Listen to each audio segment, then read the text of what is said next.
નમસ્કાર વિદ્યાર્થી મિત્રો, આપણે છેલ્લે એકમ અને માપનનો છે વિગતવાર અભ્યાસ કર્યો.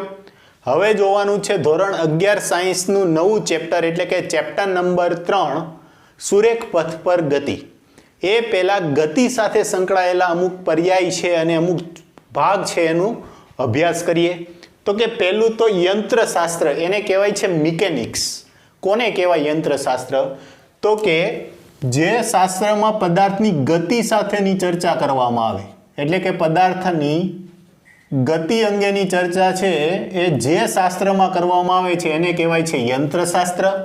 આ યંત્રશાસ્ત્ર છે એમના બે ભાગ છે, શુદ્ધ ગતિશાસ્ત્ર એટલે કે કાઇનેમેટિક્સ અને ગતિશાસ્ત્ર એટલે ડાયનામિક્સ. હવે શુદ્ધ ગતિશાસ્ત્ર એટલે કાઇનેમેટિક્સ છે શું? તો કે જે શાસ્ત્રમાં પદાર્થની માત્ર ગતિની જ ચર્ચા કરવામાં આવે, તેના વિશેના કારણોની નહીં, તેને કહેવાય છે શુદ્ધ ગતિશાસ્ત્ર. એટલે શેની ચર્ચા કરવામાં આવશે? માત્ર ગતિની, તેના કારણની નહીં તેવા શાસ્ત્રને કેવું શાસ્ત્ર કહેવાય છે? શુદ્ધ ગતિશાસ્ત્ર કહે છે. ઉદાહરણ તરીકે આપણે ચાલીએ છીએ, તો આપણે ચાલીએ છીએ, માત્ર આપણી ગતિની ચર્ચા કરવાની છે. શા માટે ચાલીએ છીએ એની ચર્ચા કરવાની નથી. તો આ પ્રકારનું જે પણ શાસ્ત્ર છે એને કહેવાય છે શુદ્ધ ગતિશાસ્ત્ર. અને બીજું એક શાસ્ત્ર છે જેને કહેવાય છે ગતિશાસ્ત્ર. ગતિશાસ્ત્રને ડાયનામિક કહેવાય છે. તેમાં પદાર્થની ગતિ પ્લસ તેના કારણોની ચર્ચા કરવામાં આવે છે. આ પ્રકારનું જે પણ શાસ્ત્ર છે એને કેવું કહેવાય છે? ગતિશાસ્ત્ર છે એવું કહેવાય છે. હવે શુદ્ધ ગતિશાસ્ત્ર છે એના આધારિત આપણી પાસે બે ચેપ્ટર છે. એક છે સુરેખ પથ પર ગતિ, જેને કહેવાય છે મોશન ઇન સ્ટ્રેટ લાઇન.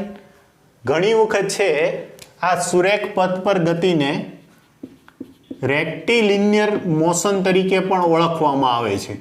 રેક્ટી એટલે એક જ રેખા પરની જે ગતિ છે, આપણે સ્ટ્રેટને બદલે શું હવે શબ્દ વાપરે છે? રેક્ટિલિનિયર મોશન તરીકે પણ ઓળખવામાં આવે છે. આ છે આપણું ધોરણ 11 સાયન્સનું ચેપ્ટર નંબર 3. અને પછી છે સમતલમાં ગતિ એટલે કે મોશન ઇન પ્લેન. એ છે આપણું ચેપ્ટર નંબર 4. એટલે કે હવે આપણે 11 સાયન્સમાં ડાયનામેટિક્સ યંત્રશાસ્ત્રનો જ અભ્યાસ કરવાનો છે.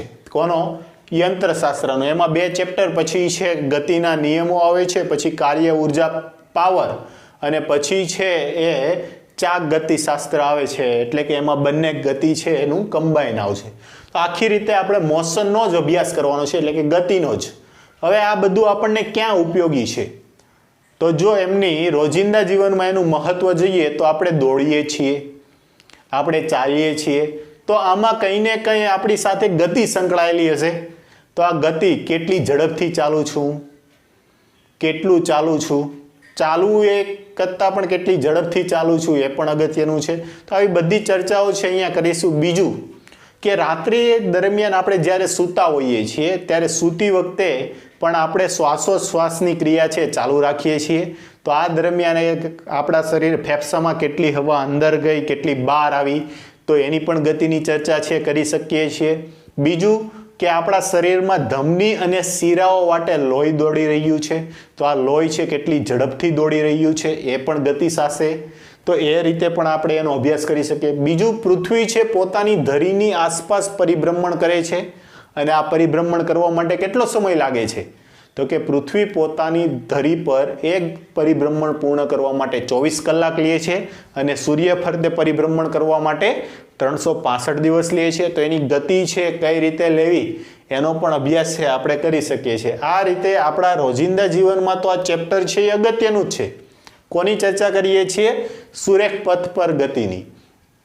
પરીક્ષાની દ્રષ્ટિએ પણ જોઈએ તો મેથ્સના વિદ્યાર્થીઓ માટે ખૂબ જ અગત્યની એવી JEEની જો પરીક્ષાની વાત કરીએ તો છેલ્લા 18 વર્ષમાં આ ચેપ્ટરમાંથી 39 પ્રશ્નો છે પૂછાઈ આવ્યા છે. છેલ્લા 18 વર્ષમાં કેટલા પ્રશ્નો? 39 પ્રશ્નો છે આ ચેપ્ટરમાંથી પૂછાઈ આવ્યા. તેવી રીતે બાયોલોજીના વિદ્યાર્થીઓ માટે અગત્યની બે એક્ઝામો એટલે કે એમ્સ અને નીટ્સ, જો એમાં એમ્સની વાત કરવામાં આવે તો છેલ્લા 22 વર્ષમાંથી આ ચેપ્ટરમાંથી 19 પ્રશ્નો પૂછવામાં આવ્યા છે અને નીટની જો વાત કરીએ તો છેલ્લા 32 વર્ષમાંથી 46 પ્રશ્નો છે પૂછવામાં આવ્યા છે. તો આમ જોઈએ તો સરેરાશ રીતે બાયોલોજીના વિદ્યાર્થીઓ માટે એમ્સ અને નીટમાંથી એકાદો પ્રશ્ન અને જેડબલઈ માટે એક અથવા એક કરતાં વધારે પ્રશ્નો છે આ ચેપ્ટરમાંથી પૂછવામાં આવે છે. અને આમ પણ આ ચેપ્ટર છે આપણા માટે ખૂબ જ ઇમ્પોર્ટન્ટ છે જેડબલઈ નીટની દ્રષ્ટિએ. બીજું જો બોર્ડની દ્રષ્ટિએ વાત કરીએ તો બોર્ડમાં પણ આ ચેપ્ટર છે 6 થી 7 ગુણનું વેટેજ ધરાવે છે. એ પણ કંઈ ઓછું તો કહેવાય નહીં. હવે આ સમગ્ર ચેપ્ટર દરમિયાન આપણે માત્ર ગતિની જ ચર્ચા કરવાની છે, પણ ગતિ છે એ કોના આધારે લેવી, તો એના માટે જે એના આધાર સ્તંભો છે એની પણ આપણે ચર્ચા કરવી પડશે. તો પહેલાં તમે આ બોર્ડ પરની જે માહિતી છે એ લખી નાખો અને ત્યાર પછી છે આ ચેપ્ટરને આપણે આગળ વધારીએ. ચાલો જોઈએ, હું તમને એક પ્રશ્ન પૂછું છું કે કોઈ પદાર્થ ગતિ કરે છે એવું ક્યારે કહેવાય? કોઈ પદાર્થ, પ્રશ્ન મારો એવો છે, કોઈ પદાર્થ ગતિ કરે છે એવું ક્યારે કહેવાય? ચાલો, કોના આધારે તમે કહી શકશો? કોના આધારે કહીશો? બોલો. તો કે જો કોઈ પદાર્થનું સ્થાન સમય સાથે બદલાતું હોય તો તે પદાર્થ ગતિ કરે છે એવું કહેવાય. હું લખું છું અહીંયા, શું થશે? કોઈ પદાર્થ નું સ્થાન જો સમય સાથે બદલાતું હોય, સમય સાથે બદલાતું હોય તો તે પદાર્થ ગતિ કરે છે એવું કહેવાય.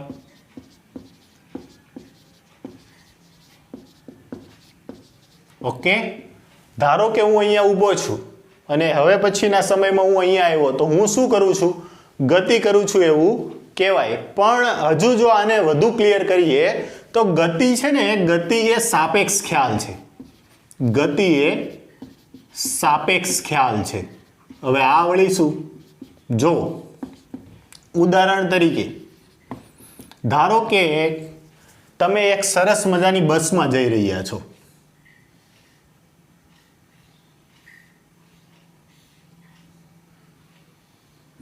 આવી એક મસ્ત મજાની બસ છે અને તમે આ બસમાં મુસાફરી કરો છો.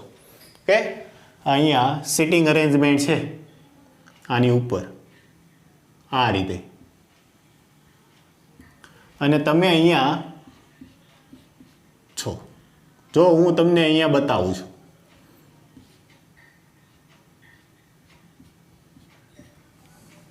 તમે અહીંયા છો, બીજો એક ભાઈ છે તમારી સાથે, એ અહીંયા છે આ રીતે.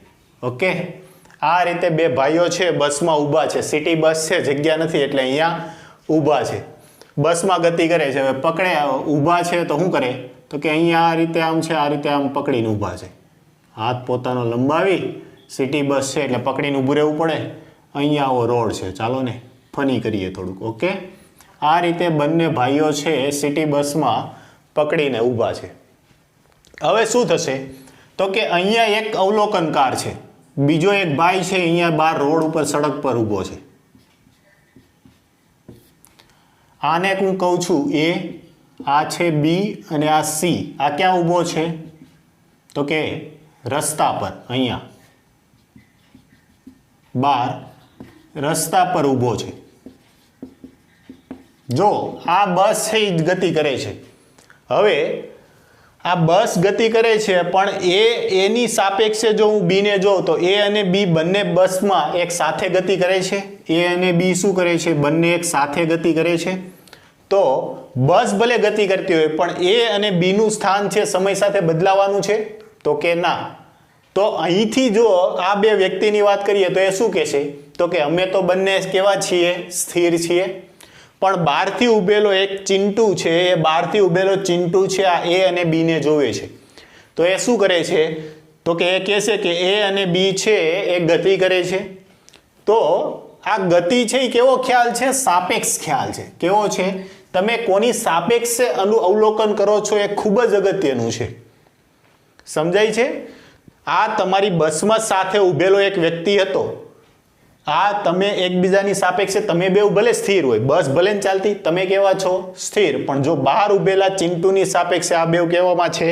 ગતિમાં છે. એથી કહેવાય છે ગતિ એ કેવો ખ્યાલ છે? સાપેક્ષ ખ્યાલ. તો આપણને ખબર કેમ પડે કોની સાપેક્ષ લેવું? તો આના માટે નિર્દેશ ફ્રેમની જરૂર પડશે. શું પડે છે? નિર્દેશ ફ્રેમની. એટલે કે કોઈ એક સંદર્ભ બિંદુ છે આપણે ધ્યાનમાં લેવું પડે. તો આના માટે કોની જરૂર પડશે? તો કે સંદર્ભ બિંદુની. ગતિનું અવલોકન કરવા માટે સંદર્ભ બિંદુની જરૂર પડે છે. તો આ સંદર્ભ બિંદુ છે શું? તો કે સામાન્ય રીતે આપણે યામાક્સ પદ્ધતિ જાણીએ છીએ. તો કે આને કહેવાય એક્સ્યામ કહીએ છીએ ને, આને એક્સ્યામ. આવી રીતે ઊભો હોય તો એને વાયામ, અને આ રીતે તમારી આંખ પર આવતો સીધો જ ત્રીજો યામ એટલે ઝેડ યામ. પણ 3D માં દર્શાવવા માટે આપણે એને આ રીતે દર્શાવીએ છીએ. તો આ ત્રિપરિમાણ થઈ ગયું. એક્સ્યામ, વાયામ અને ઝેડ યામ. તો આ ત્રણેય છે એને શું કહેવાય છે? યામ પદ્ધતિ કહેવાય. અને આ જે બિંદુ છે આને શું કહેવાય છે? યામ પદ્ધતિનું ઉદ્ગમ બિંદુ, અથવા તો એને શું કહેવાય છે? સંદર્ભ બિંદુ કહેવાય. તો આપણે શું કરશું કે કોઈ પણ ગતિની ચર્ચા કરતા હશું ત્યારે સંદર્ભ બિંદુ તરીકે આપણે કોને પસંદ કરી લઈશું? તો કે યામાક્સ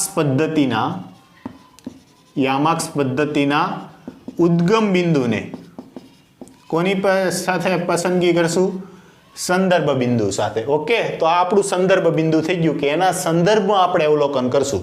જેમ અહીંયા સીના સંદર્ભમાં અવલોકન કર્યું તો આ ગતિમાં છે, પણ જો એના સંદર્ભમાં બીની ગતિનું અવલોકન કરું તો એ કેવું છે? સ્થિર છે. તો આ રીતે આપણે કોઈ પણ ગતિનું અવલોકન કરવા માટે સંદર્ભ બિંદુની જરૂર પડે. અને જો હું આ સંદર્ભ બિંદુ સાથે હું એક ઘડિયાળ જોડી દઉં. શું જોડી દઉં?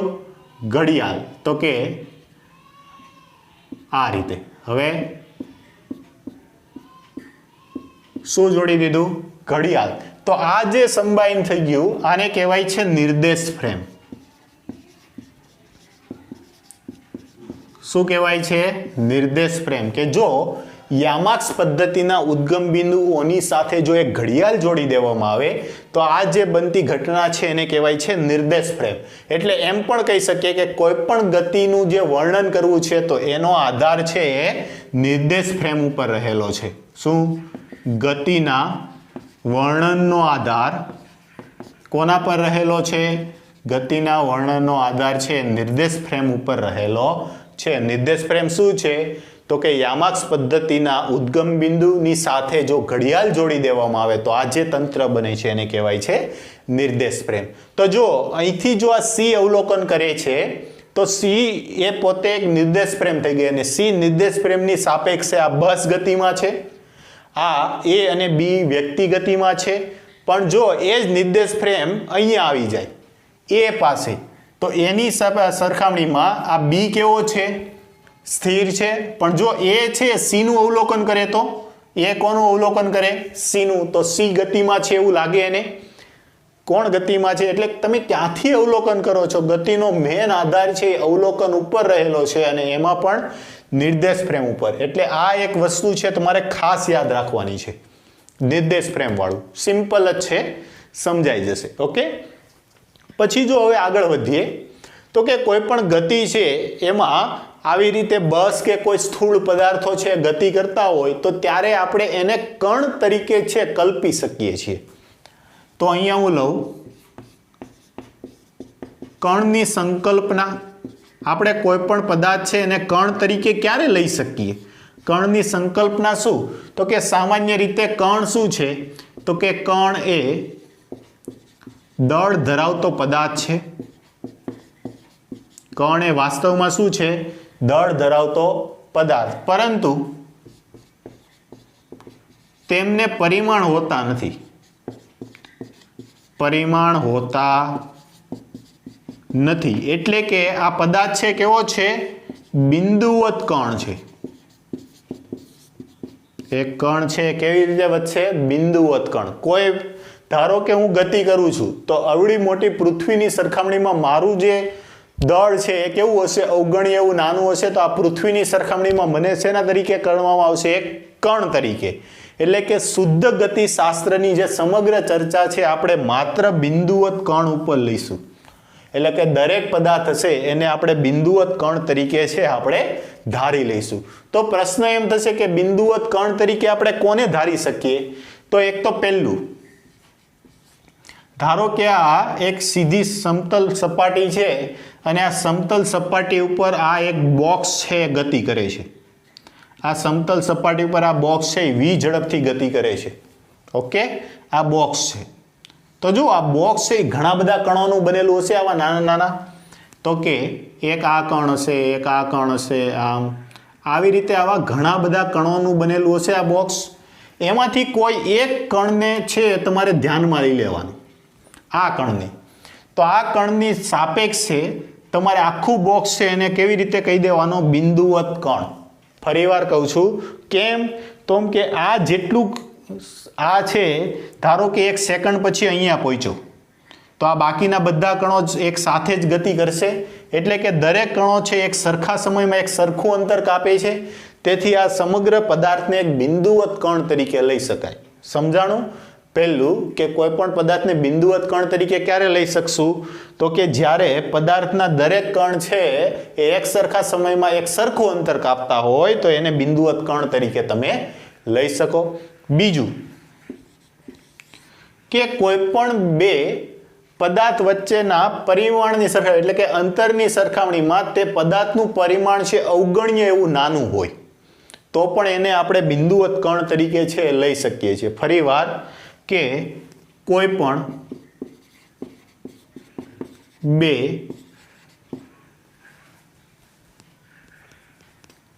પદાર્થ વચ્ચેના અંતરની સરખામણીમાં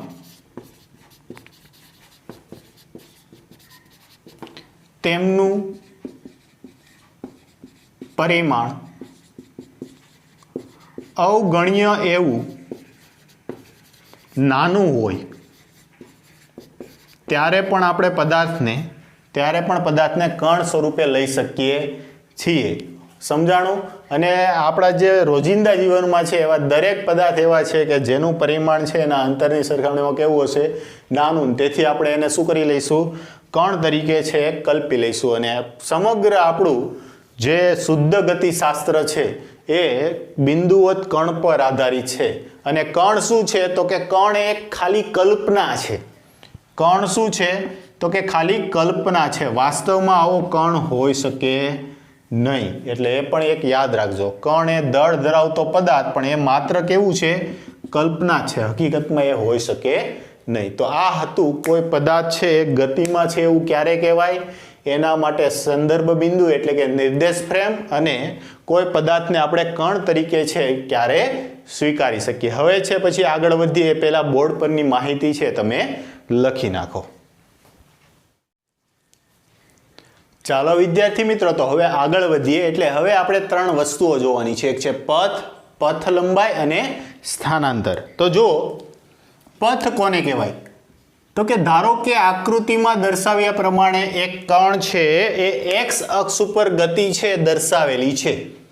એક કણ છે એની x અક્ષ પરની ગતિ છે દર્શાવેલી છે. અહીંયા સંદર્ભ બિંદુ એટલે કે આ 0 છે.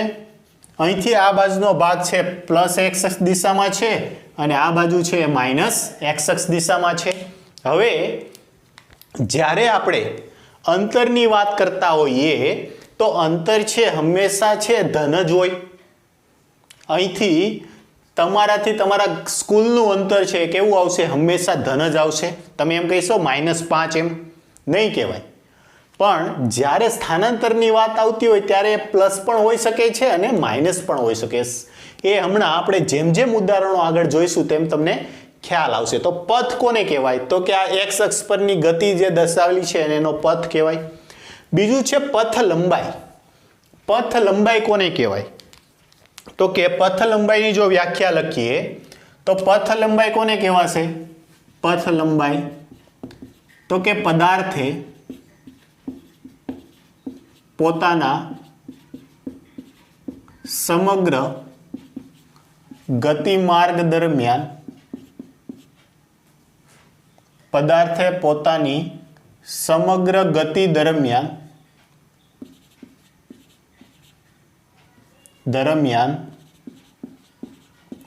કાપેલ કુલ અંતરને પથ લંબાઈ કહે છે. ઓકે, કાપેલા કુલ અંતરને શું કહે છે?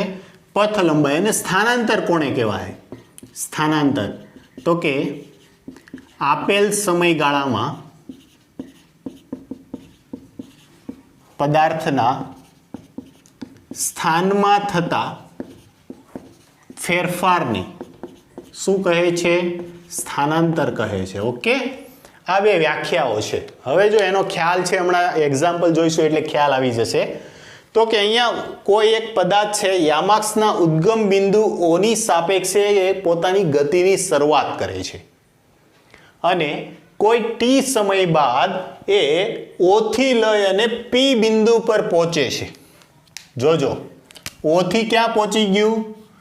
પી બિંદુ પર. તો આ પદાર્થે આપેલા સમયગાળા ટીમાં ઓ થી પી પર પહોંચ્યું ત્યારે એની પથ લંબાઈ શું હશે અને એનું સ્થાનાંતર શું હશે? સમજાય છે? ધારો કે અહીંયા તમે હતા ને, અહીંથી તમે ગતિની શરૂઆત કરી અને તમે અહીંથી ક્યાં પહોંચી ગયા છો? પી. તો તમારું પથ લંબાઈ શું અને તમારું સ્થાનાંતર શું? ચાલો જોઈએ. માર્ગ હું લખું છું. ઓ થી પી માટે,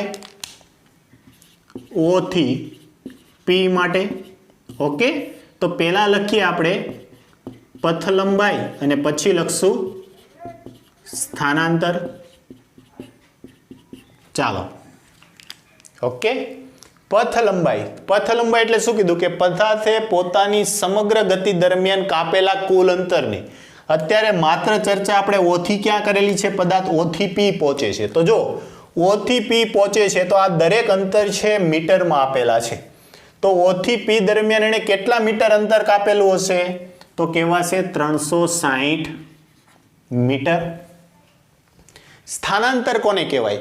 તો કે આપેલા સમયગાળામાં પદાર્થના સ્થાનમાં થતા ફેરફારને એટલે અંતિમ સ્થાન માઇનસ પ્રારંભિક સ્થાન.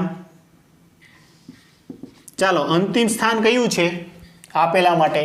તો કે 360. અહીંયા પ્લસ હોવાથી પ્લસ 360 માઇનસ પ્રારંભિક સ્થાન કયું હતું? 0. તો સ્થાનાંતર પણ કેટલું આવ્યું? Plus 360 metre. અહીંયા પણ આ પ્લસ જ હતું એટલે અહીંયા પણ પ્લસ સાઇન છે, હું ઉમેરું છું. તો જો આપેલા કિસ્સા માટે પથ લંબાઈ અને સ્થાનાંતર છે બંને કેવા છે? એક સરખા. તો તમને એમ પ્રશ્ન થશે કે શું દરેક વખતે પથ લંબાઈ અને સ્થાનાંતર એક સરખા હશે? ચાલો બીજી એક ચર્ચા કરીએ અને પછી હું તમને આ પ્રશ્ન પૂછું છું. જોજો, એક કણ છે, ઉદ્ગમ બિંદુથી ગતિની શરૂઆત કરી ઓ થી પી જાય છે અને પી થી ક્યુ આવે છે. ઓ થી ક્યાં ગયો? પી. અને પી થી ક્યાં આવે છે? ક્યુ આવે છે. ચાલો આના માટે જોઈએ. તો ગતિ ક્યાંથી ક્યાં કરે છે? ઓ થી પી અને પી થી ક્યુ. ઓકે, ચાલો આના માટે આપણે ચર્ચા કરવાની છે. તો પહેલું લઈએ પથ લંબાઈ અને પછી લઈએ સ્થાનાંતર. ચાલો, પથ લંબાઈ કેટલું આવશે? તો શું કીધું? કાપેલા કુલ અંતરને. તો જો ઓ થી પી દરમિયાન કાપેલું અંતર, ઓ થી પી દરમિયાન કેટલું અંતર કાપ્યું છે? પ્લસ 360 પ્લસ પી થી ક્યુ જશે ત્યારે પણ કેટલું અંતર કાપશે? તો જો આ ગેપ કેટલાનો છે? 40 નો છે. 40 ને 40 80 ને 40 120. તો પ્લસ કેટલું થશે? પ્લસ 120. ટોટલ કેટલું થઈ જશે? Plus 480 metre. તમને એમ થશે સર અહીંયા તમે માઇનસ કેમ ન લીધું? જો પથ લંબાઈ છે એ હંમેશા ધન હોય, કેમ કે કાપેલું કુલ અંતર છે. કાપેલું શું છે? કુલ અંતર. મેં તમને કીધું ને, અહીંથી તમે સ્કૂલે જાઓ છો તો તમે એમ કહેશો કે હું -2 કિલોમીટર ચાલ્યો, મારી ગાડી છે -1 કિલોમીટર ચાલી? નહીં, તમે અંતર કદાપી ઋણ હોતું નથી, અને આ જ અંતર છે એ પથ લંબાઈ છે, એટલે પથ લંબાઈ કદાપી ઋણ હોય નહીં. તો શું સ્થાનાંતર પણ એવું હશે? ચાલો જોઈએ. જોજો હવે સમયગાળો શું થઈ ગયો? હવે સમયગાળો બદલાઈ ગયો. હવે ઓ થી શરૂઆત કરી, ઉદ્ગમ બિંદુ ઓ થી શરૂઆત કરી હતી, પી થી ગયા અને ક્યુ.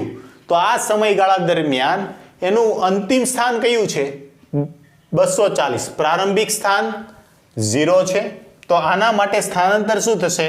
તો કે અંતિમ સ્થાન +240 માઇનસ પ્રારંભિક સ્થાન કયું છે? 0. તો સ્થાનાંતર કેટલું થઈ ગયું? +240 મીટર. જો અહીંયા બે એક સરખા છે તો કે ના, પથ લંબાઈ ઇઝ નોટ ઇક્વલ ટુ સ્થાનાંતર. તો આના ઉપરથી આપણને શું ખ્યાલ આવ્યો? તો કે દરેક કેસમાં પથ લંબાઈ અને સ્થાનાંતર એક સરખા હોય એવું જરૂરી નથી, કેમ કે અહીંયા જ નથી. એટલે આ એક અગત્યની વાત છે, લખી નાખજો કે દરેક કેસમાં પથ લંબાઈ અને સ્થાનાંતર એક સમાન હોય એવું જરૂરી નથી, એ ન પણ હોય. ઓકે, તો પ્રશ્ન એમ થશે કે પથ લંબાઈ છે ધન મળે છે, સ્થાનાંતર છે ધન મળે છે, તો શું સ્થાનાંતર પણ દરેક કેસમાં ધન જ મળે? જોજો, યાદ રાખજો, શું સ્થાનાંતર પણ દરેક કેસમાં ધન મળે? ચાલો એ પણ પ્રશ્નનું નિરાકરણ કરીએ. તો કે એક પદાર્થ છે એ O થી R જાય છે. ક્યાં જાય છે? O થી R. તો જો ઉદ્ગમ બિંદુ O થી R માટે. ઓકે, તો જો આ કેસમાં પથ લંબાઈ શું થશે? પથ લંબાઈ એટલે કાપેલું કુલ અંતર. તમે તમારા ઘરથી એક બાજુ સ્કૂલ છે અને એક બાજુ છે એ મેળો છે, તો તમે તમારા ઘરથી 100 મીટર ચાલીને સ્કૂલે જાઓ છો, તો કહેશો કેટલું ચાલ્યા? 100 મીટર. તેવી જ રીતે તમે તમારા ઘરથી 500 મીટર ચાલીને ફનફેર હતો, મેળો હતો, ત્યાં ગયા, તો પણ તમે કેટલું કહેશો? 500 મીટર જ ચાલ્યો. તમે એમ કહેશો -500 મીટર ચાલ્યો? નહીં. સમજાણું? એટલે પથ લંબાઈ છે હંમેશા કેવી છે? ધન છે. તો આના માટે આપણે પથ લંબાઈ કેટલી થશે? જો પથ લંબાઈ બરાબર, તો કે 0 -120, પણ એનું માનાંક જ લેવાનું, એટલે -120 માનાંકમાં -120. તો આ જવાબ કેટલો આવી જશે? +120 મીટર. પથ લંબાઈ કેટલી આવી? 120 મીટર. જ્યારે સ્થાનાંતર માટે શું છે? તો કે અંતિમ સ્થાન. અંતિમ સ્થાન ક્યાં છે? O થી R માટે અંતિમ -120 માઇનસ પ્રારંભિક સ્થાન. પ્રારંભિક કયું હતું? 0. તો આનો જવાબ કેટલો આવશે? -120 મીટર. તો જો આના ઉપરથી આપણને શું ખ્યાલ આવ્યો? તો કે પથ લંબાઈ છે દરેક કેસમાં પ્લસ જ મળે છે, જ્યારે સ્થાનાંતર છે આપણને કેવું મળશે? તો કે પ્લસ પણ મળશે અને માઇનસ પણ મળે. આવું કેમ? આવું કેમ? તો કે પથ લંબાઈ છે ને એ અદિશ રાશિ છે, એને મૂલ્ય અને દિશા સાથે કંઈ લેવા દેવા નથી, માત્ર મૂલ્ય અને એકમની જરૂર છે. જ્યારે સ્થાનાંતર છે સદિશ રાશિ છે, તેના મૂલ્ય, એના એકમ અને એની દિશા ત્રણેય સાથે લેવા દેવા છે. તો પહેલાં તો આશા રાખું છું કે તમને આ માહિતી ખ્યાલ આવી ગઈ હશે.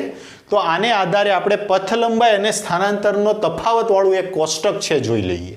ચાલો ફટાફટ છે, આ ઉદાહરણ છે અને આ વ્યાખ્યાઓ ખાસ યાદ રાખજો. બીજું એક વસ્તુ, જો સ્થાનાંતર માટે વધુમાં તમે ઉમેરી શકો કે સ્થાનમાં થતો ફેરફાર, સ્થાનાંતર Δx બરાબર અંતિમ સ્થાન માઇનસ પ્રારંભિક સ્થાન.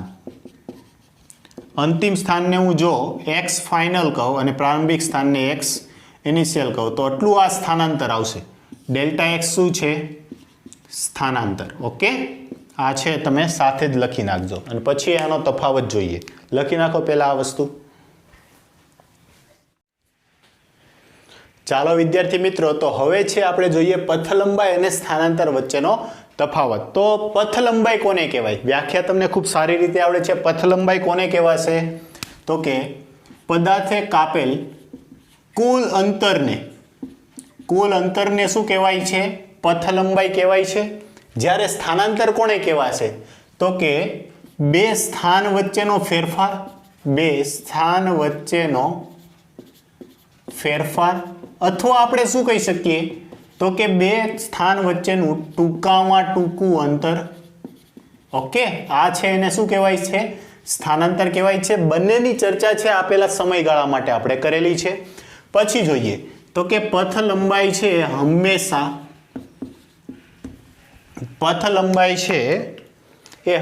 કેવી હોય છે? ધન હોય છે. તો એમ કહી શકીએ કે પથ લંબાઈ હંમેશા ધન જ હોય છે. એનું મૂલ્ય કદાપી ઋણ હોતું નથી. જ્યારે સ્થાનાંતર છે એ ધન, ઋણ, જે આગળના કેસમાં જોયું હતું, અને શૂન્ય પણ હોઈ શકે. તો તમને એમ પ્રશ્ન થશે કે સર શૂન્ય ક્યારે થાય? તો આપણે એક એવો કેસ લઈએ. ધારો કે તમે અહીંયા એ બિંદુ પર છો, એટલે ઘર પર છો. ત્યાંથી તમે આ બી બિંદુ સ્કૂલ પર આવો છો. અહીંથી ઘરેથી તમે સ્કૂલ પર આવ્યા અને સ્કૂલથી ફરી પાછા ઘરે જતા રહ્યા. તો આપેલા સમયગાળા માટે તમે તમારું સ્થાન છે, અંતિમ સ્થાન અને પ્રારંભિક સ્થાન બંને કેવા થઈ ગયા? એક સમાન. તો એની વચ્ચેનો તફાવત લ્યો, અંતિમ સ્થાન માઇનસ પ્રારંભિક સ્થાન, બંને એક સરખા છે. તો જે સ્થાનાંતર છે એ કેવું આવવાનું છે? શૂન્ય. એટલે આ એક કેસ પણ તમારે યાદ રાખવાનો છે. ઓકે, સમજાણું? ત્રીજી વાત કરીએ તો એમ કહી શકાય કે પથ લંબાઈ છે એ અદિશ રાશિ છે. કેવી રાશિ છે? અદિશ. એટલે કે માત્ર તેના મૂલ્ય અને એકમની જરૂર છે. શું છે? પથ લંબાઈ એ અદિશ રાશિ છે, એટલે કે માત્ર એના મૂલ્ય અને એકમ. હું એમ કહી દઉં કે 100 મીટર, તો હું કઈ બાજુ ચાલ્યો એની મારે કહેવાની જરૂર નથી. હું 100 મીટરે સ્કૂલે પહોંચી ગયો કે 100 મીટરે કોઈ બુક સ્ટોલ પર પહોંચી ગયો, એ ચર્ચા મારે રહેવાની રહેતી નથી. પણ જ્યારે સ્થાનાંતરની વાત કરીએ તો એ સદિશ રાશિ છે. કેવી રાશિ છે? સદિશ રાશિ. તો આ સદિશ રાશિને દર્શાવવા માટે તમારે મૂલ્ય પણ જોઈએ, એકમ પણ જોઈએ, અને ખાસ દિશા આપવી પડે. શું આપવું પડશે? દિશા. દશા નહીં, દિશા. કે કઈ બાજુ તમે 100 મીટર ચાલ્યા, પણ ભાઈ કઈ બાજુ? સ્કૂલ તરફ કે બહાર ગાર્ડન તરફ? એ તમારે અહીંયા કહેવું પડશે. એટલે આ કેવી રાશિ થઈ ગઈ? સ્થાનાંતર છે, સદિશ રાશિ છે. એને મૂલ્ય પણ આપવું પડે, એને એકમ પણ આપવું પડે, અને એને દિશા પણ આપવી પડશે. ચાલો હજુ આગળ જોઈએ તો કે આ પથ લંબાઈ છે એ પથ લંબાઈ એ સ્થાનાંતરના મૂલ્ય જેટલી અથવા એના કરતાં વધારે હશે. પણ કઈ કિસ્સામાં? તો કે ધારો કે પદાર્થ સુરેખ માર્ગ પર ગતિ નથી કરતો. ગતિ ન કરતો હોય તો શું કીધું? પદાર્થ સુરેખ માર્ગ પર ગતિ ન કરતો હોય તો. સુરેખ માર્ગ પર ગતિ ન કરતો હોય તો ધારો કે પદાર્થ એ બી માર્ગ દર્શાવેલો છે, પણ એ સુરેખ માર્ગ પર ગતિ ન કરવાને બદલે કંઈક આ રીતે ગતિ કરે છે, આ રીતે, અને એ થી બી બિંદુ પર પહોંચે છે. ઓકે, તો આ કેસમાં તમારી પથ લંબાઈ શું થશે? ચાલો કોઈ મને કહેશે આ કેસમાં મારી પથ લંબાઈ શું થશે? તો કે આ જે અંતર છે, આ અંતરને હું બતાવું છું R વડે, અને આ જે ઉપરનું કર્વવાળું અંતર છે એને કેપિટલ R વડે બતાવું છું. તો આ કેસમાં મારી પથ લંબાઈ શું થશે અને મારું સ્થાનાંતર શું થશે? ચાલો ફટાફટ, કોમન મુદ્દો છે બેઉ માટે. પથ લંબાઈ શું થશે? તો કે પથ લંબાઈ is equal to capital R, અને સ્થાનાંતર એટલે ટૂંકામાં ટૂંકું અંતર, અથવા તો પ્રારંભિક સ્થાન અને અંતિમ સ્થાન એ કયા માર્ગે ગયો એની સાથે કંઈ લેવા દેવા નથી, તો એ સ્મોલ r થશે. તો આવી રીતે કે જ્યારે પદાર્થ સુરેખ માર્ગ પર ગતિ નથી કરતો તેવા કિસ્સામાં પથ લંબાઈ ઇઝ ગ્રેટર ધેન સ્થાનાંતર. સ્થાનાંતર કરતા પથ લંબાઈ છે કેવી હશે? વધારે હશે. તો આના ઉપરથી આપણને એક સૂત્ર મળ્યું. શું મળ્યું? તો કે પથ લંબાઈ is greater than or equal to સ્થાનાંતર. આ છે યાદ રાખવાનું છે. એક મુદ્દો નવો મુદ્દો છે એમાં એટલે સુધી લખો અને આ છે એક્સ્ટ્રા માહિતી તરીકે યાદ રાખી લો. ઓકે, પથ લંબાઈ always greater than or equal to સ્થાનાંતર, એટલે કે સ્થાનાંતર કરતાં વધુ અથવા તો એક સરખું હશે. એ આગળ હમણાં આપણે કેસમાં જોયું હતું. તો આ હતા પથ લંબાઈ અને સ્થાનાંતર વચ્ચેનો તફાવત. ઓકે, ચાલો ફટાફટ છે આ માહિતી લખી નાખો અને આજનો લેક્ચર છે આપણે અહીંયા સુધી જ રાખીએ છીએ. ઓકે.